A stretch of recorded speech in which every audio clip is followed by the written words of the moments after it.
Hi, my name is James Ware. I moved out to Syringa in 2000, September of 2000. And it wasn't under the best of circumstances, and it wasn't our first choice. I basically blew my back out so many times at work that they weren't going to employ me anymore. We just had a baby, and then we were evicted out of our house. It was a tough year. And Syringa was the last choice. There were 2 spots, and I had to fight for the 1 spot that I got, and I'm lucky I did. If you knew the place, you'd understand, but it was basically, you lived in a pond at one end of the park, or where we ended up, thank goodness, where we did. We had 3 young kids. We lived in a cul-de-sac, which had a nice family right directly across from us, several empty traders, and then an old couple living next door to us. So really, in our little world down there, we did make out pretty well initially. And the house we had moved in there, we had a pretty good deal on it. So we got lucky in a lot of ways, but we knew where we were at. And kind of, at the time we moved in, allegedly, DEQ had just gotten done forcing him to do some things that would have improved the water and sewer. We had repeatedly heard how things had been changed. We've all turned the corner. Life's good. Yeah, well, it didn't last long. And your course of action is interesting. When you start down the road that you've never been down before, you find the contradictions are hard to accept, because what you believe you would think would happen isn't true. And it takes you a while to really understand that the system doesn't work for you. And that's on so many levels. And the one that gets me, and I think people should really try to understand this, and if I get this right, we have issued him a certificate of compliance, and in doing so, guarantees your safety because he has met this minimum standard. What's hard to accept is I think Idaho has one of the lowest minimum standards in the nation, and there's really no enforcement. And that certificate of compliance in a court is a shield for the landowner against complaints and legal action from the tenants. I can't get this across to a lot of people when we sit down and have conversations about what I have tried to see done with, of course, no money and no legal help. You would assume that when you go to talk to somebody, they're going to get up and make something happen in your behalf. It's not true. It's kind of a tough sale. And so the kids and the wife, we split up several years ago, and she got out and went to a house. I stayed. It's cheap rent. I didn't expect to see any of this happen. It was kind of, I really kind of still find it hard to believe. The idea that the university got involved when they did was a good thing. But I questioned, I was suspect of their involvement really until just a few months ago. I really did suspect that DEQ put them up to this to try and clean up their image. I mean, why would the U of I pass up an opportunity, and I know we asked several years in a row to come out and help us because this is nothing new. 60 days without water, we can stand on our heads. 90 days without water. Oh, it's 90 days? 90 days. Well, and it's still happening. And this is the hard part too. Just recently we had another incident where the one big producing well we had shut off one day. Now, we only have so many households, and you would think out of, and this is well 10, and I don't know if there's actually 10 wells, but it's well 10. It produces a majority of our water, and it suddenly stops working.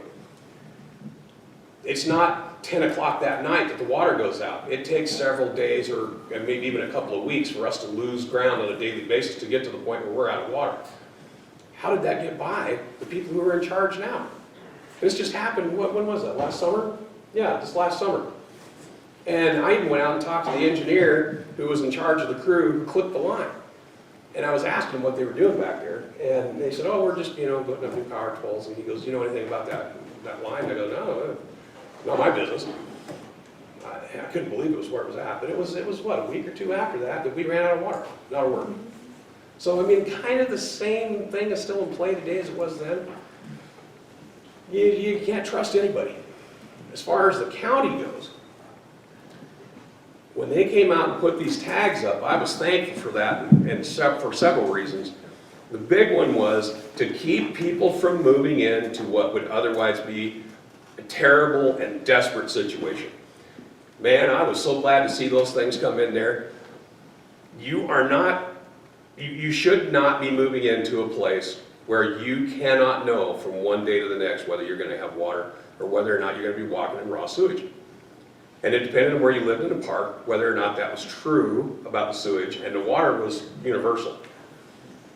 I think today, if we went out there and looked at the ponds, you would probably see that they're overflowing on the north end as every spring they do. And it's not surface water that gets in there. This is going to be a problem from now, it has been and always will be, as long as those ponds sit where they are. So them putting those tags up was an inconvenience and a real hardship for a lot of people. But at the same time, had you not moved into these trailers when you knew you weren't supposed to be in there, you wouldn't be in the mess that you are. And I understand what desperate people do, because I was in that situation with a house full of kids and a wife and nowhere to go. So yes, I can understand.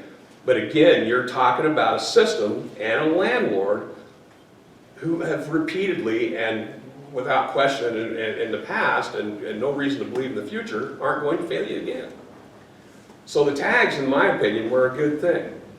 Because if for no other reason, to impress upon the owners of that trailer park that you really need to make meaningful changes and make them stick, and to the people who are moving in, that there really is a problem out here and it has never been addressed. So I, for one, am thankful that they're there, and I'm not one who benefits from this. I am losing everything I own here. If I have something of value in my house, and that's whether or not there's any equity there, it's gone. I'm not letting my house go to another slumlord. And all of the possessions that I have, which are kind of meager for most standards, but you know, I want to keep my tools. It'd be nice to at least hold on to that much in my life. And really, that's what it boils down to. Get rid of whatever you can't pack off with you, and get on with your life. And the rebound is going to be a little more difficult than some people. I mean, I don't make $100,000 a year, so wherever I go is going to be difficult. And I am lucky in some respects. My kids are in their 20s. My wife's set up in a nice house, you know, not too far from here. She's got a decent job, so they can get the stability a little more from that end. But when I can bounce out of here a little easier than some, so I feel grateful for that. But on the other hand, it's not going to be good no matter where I go. None of these choices are going to be good, and it's going to be at the tail end of my life. You know, wherever I go, this is going to be it. You know, and yeah, it's interesting. It's hard to accept the idea that when you get into these situations, it's hard to get out of them. I know, and you can blame me for not getting out of it sooner. But at the same time, I paid my rent for quite a few years and never got anything back out of it other than, you know, the same old story. And like I said, it's hard to get the public to understand the point of view that we have had to live with, because what people believe out there is what they see on their televisions and what they want to believe is the truth. And I just don't know how I can make you understand the other side of that. I really don't. And accept it. Because a lot of people that I talk to personally, one-on-one, I can generally get through to people that what you see on KLEW isn't happening. I'll tell you what, I'll give you an example. I had KXLY, or one of the Spokane stations. I had them cornered out there by Everett Paul's place one day. And I was going on them. I said, man, you have got to get down to DEQ. You've got to get into the state of Idaho. The problem isn't the slumlord, it's the people who give him the power to do what he does. And back him up, blah, blah, blah. Finally, the guy just puts down the microphone and he goes, dude, I have got to keep my job. And I looked at him, I go, your job is to report what the heck's going on over across the street. And he goes, no, it's not. You're without water. And yeah, we're without water. But that's literally what happened. And I wished I'd had my cell phone in my pocket that day, because that is a conversation that people don't want to accept either. So there's a lot more to this than what you're seeing, and I just wish there was some way I could make you believe it all, but I think I'm gonna bounce back a little better than some. I know some people here that they're really, really, really gonna be hard pressed, and I'm taking what little I've got and bouncing out of here. And then, but the hardest part for me is losing the contact with my kids. Out of all the other BS, saying goodbye to Idaho, which I've lived here my whole life, but my kids, that's gonna be the tough one. The options I have, I think the closest one is 800 miles. So that, geographically, that puts me out of contact. You know, and of course there's the Facebook and the YouTube or whatever the kids do. You know, I mean, I've got a smartphone, they made me buy one, but I don't use it for that. You know, so, but I am gonna be out of reach. And it's just little things, you know what I'm saying? You know, Dad, the snow tires, the heater core went out on the car. You know, they need you, they call you, and that's not gonna be there anymore. I'm gonna be gone, and it's gonna be hard to, you know, to look at that and say, that's what hurts my feelings. You know, it's not getting out of the slum, not getting away from the drugs and the thieving. Oh, the thieving is horrible. It's just, you know, a cloud of thieves that end up around the drugs that have moved in, and so many of my things have disappeared. Nothing that I can't live without, but it's you know, and that again is the landlord. It's you know, the continuing problem that just never seems to end, and it's hard to get on top of. It really is, and then what do? I mean, you move in with a bulldozer, and then the rent's $800 a month. Yeah, I called a boy in Boise. He called me about a trailer that I had for sale, and his lot space was $800 a month. He comes up from Boise to get trailers, if they're sellable, if they're livable, and he will move them down there, and he'll get $2,000 a month out of that trailer on his lot. If you have a trailer and you move it into his park, it's $800 a month. The first and last months and a bunch of other conditions. You know, it's rough, yeah. So when you come in to fix this place, and the underlying infrastructure is in jeopardy as well, and I don't care what DEQ tells you, it's made of glass. You know, by the time you're done fixing that place, what are you going to charge for lot rent? Who's going to live there? You know, so there's a lot of tough decisions, you know, and all he had to do was maintain his park. Refuses to do it. Absolutely refuses to do it. Yeah. Well,